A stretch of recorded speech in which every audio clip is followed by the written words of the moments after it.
Hello everyone, कैसे हो आप सब। जैसा कि मैंने आपको सेकंड पार्ट में बताया था कि जब मेरी बाइक का जो पार्ट चेंज होना है वो सर्विस स्टेशन में आ जाएगा तो मैं उसका थर्ड पार्ट भी बनाऊंगा। तो ये रहा वो थर्ड पार्ट।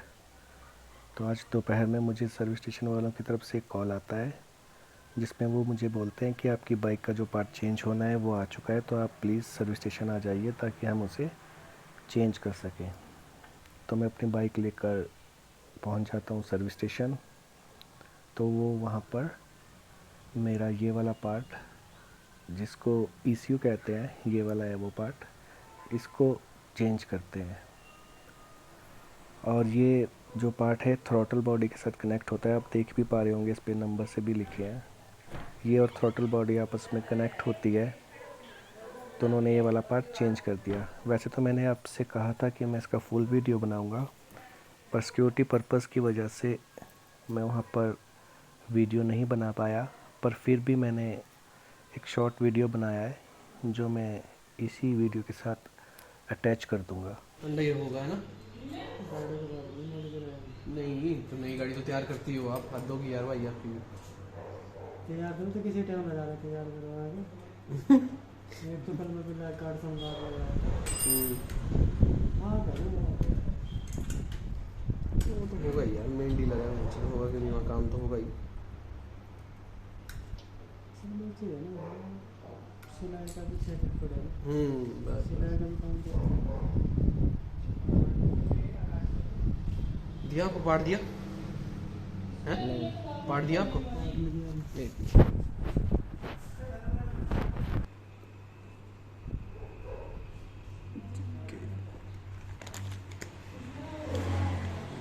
वहाँ तो एक्सीडेंट नहीं करी।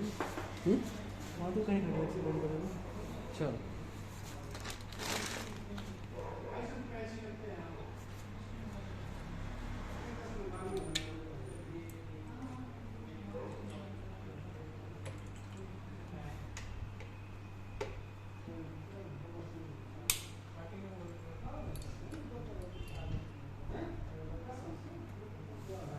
उन्होंने ये वाला पार्ट चेंज कर दिया मेरा। और उसके बाद मैं बाइक लेकर तकरीबन 10 किलोमीटर एक साइड, तो टोटल हो गया 20 किलोमीटर आना जाना। मैं 20 किलोमीटर बाइक ड्राइव किया और उस टाइम कोई लाइट नहीं आई। पर अभी जब थोड़ी देर पहले मैंने बाइक स्टार्ट किया तो मैं देखता हूँ कि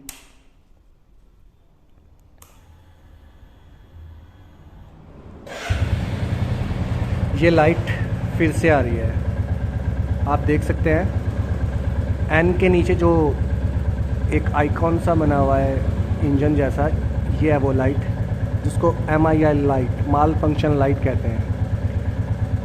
इसी लाइट की वजह से मैं इतनी बार सर्विस स्टेशन जा चुका हूँ। और उन्होंने इस लाइट के चक्कर में पहले तो मेरी फ्रंट टायर की ABS वायर, मैं वो भी दिखाता हूँ आपको। ये वाली वायर है वो फ्रंट ABS की, ये वाली वायर चेंज कर दी। उसके बाद भी ये फॉल्ट ठीक नहीं हुआ, तो नेक्स्ट टाइम उन्होंने मेरा ये ECU चेंज कर दिया। और इसके बाद भी ये फॉल्ट एज इट इज़ वैसा ही है जैसा था। तो अगर सर्विस स्टेशन वालों के पास भी ये फॉल्ट ठीक नहीं हो रहा है तो मैं कहाँ जाऊँ, क्या करूँ, कुछ समझ नहीं आ रहा है। अब इससे अच्छा तो मुझे लग रहा है कि इतनी चीज़ें चेंज हो गई हैं बाइक में, तो अब इसे रखने का फ़ायदा ही क्या है। इससे अच्छा तो कंपनी मुझे दूसरी बाइक दे दे और ये वाली बाइक वापस ले ले, क्योंकि अब मन भी नहीं कर रहा है इसको रखने का। जब आपकी कोई नई चीज़ हो और वो खुल रही हो सर्विस स्टेशन में जाकर और फॉल्ट फिर भी वैसा ही हो। अब ये पार्ट चेंज कर दिए हैं, इसके बाद भी इसका फॉल्ट ठीक नहीं हो रहा है। सर्विस स्टेशन वालों ने मुझे बोला है कि अब इसकी वायरिंग चेक करेंगे वो पूरी की पूरी, तो फिर गाड़ी में रहा ही क्या है खुलने के लिए। अब तो इंजन बाकी रहता है। अगर वायरिंग के बाद भी ये फॉल्ट ठीक नहीं हुआ तो थर्ड स्टेप शायद उनका ये हो कि अब इंजन चेक करेंगे।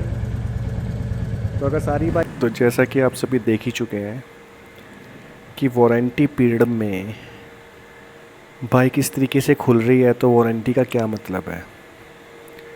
वारंटी का तो शायद यही मतलब हुआ कि अगर आपकी न्यू बाइक में कोई फॉल्ट पड़ेगा तो कंपनी शायद उसे नई बाइक एक्सचेंज कर देगी। तो मैं अभी अब यही चाह रहा हूँ कि मुझे कंपनी दूसरी बाइक दे, क्योंकि जब सर्विस स्टेशन वालों के पास भी ये फॉल्ट ट्रेस नहीं हो रहा है तो अब कस्टमर क्या ही करे। और वैसे भी अब मेरा मन नहीं है ऐसे रखने का, और समझ भी नहीं आ रहा है कि मैं क्या करूं, कहां जाऊं ताकि कंपनी इससे रिप्लेस कर दे। तो प्लीज़ आप कमेंट सेक्शन में जाकर मुझे सजेस्ट कीजिए कि अब मैं क्या करूं जिससे मेरी ये बाइक चेंज हो जाए और मुझे कंपनी दूसरी बाइक दे दे, क्योंकि अभी तो ज़्यादा टाइम भी नहीं हुआ है इसे लिए हुए, अभी 20 दिन भी नहीं हुए हैं पूरे। और फर्स्ट डे से जब से मैंने लिया है ये 17 सितंबर से, और तभी से ही मुझे इसमें प्रॉब्लम फेस करने को मिल रहा है। तो शायद ये पीसी फॉल्टी है, तो कंपनी से जल्द रिप्लेस करे। उसके लिए मैं क्या करूं, प्लीज़ कमेंट सेक्शन में जाकर मुझे सजेस्ट कीजिएगा, और वीडियो को ज़्यादा से ज़्यादा लाइक, शेयर और कमेंट कीजिएगा, ताकि जो न्यू बाइक ख़रीद रहे हैं उन्हें पता चले कि इस वाले मॉडल में क्या प्रॉब्लम है या क्या प्रॉब्लम आ सकती है। तो वो जो बाइक ले रहे हैं कम से कम उसी का टेस्ट ड्राइव लें, ताकि इन फ्यूचर जो मेरे साथ बीत रही है वो सब कुछ उनको ना झेलना पड़े। लास्ट में यही कहना चाहूँगा कि जो भी आप बाइक ले रहे हो प्लीज़ उसे बहुत ध्यान से चेक कीजिए, उसका टेस्ट ड्राइव लीजिए, छोटी से छोटी बातें नोट कीजिए, ताकि इन फ्यूचर आपको इस तरीके की प्रॉब्लम का सामना ना करना पड़े। तो चलिए अब आपको इसके चौथे पार्ट पे मिलते हैं, तब तक के लिए बाय, टेक केयर।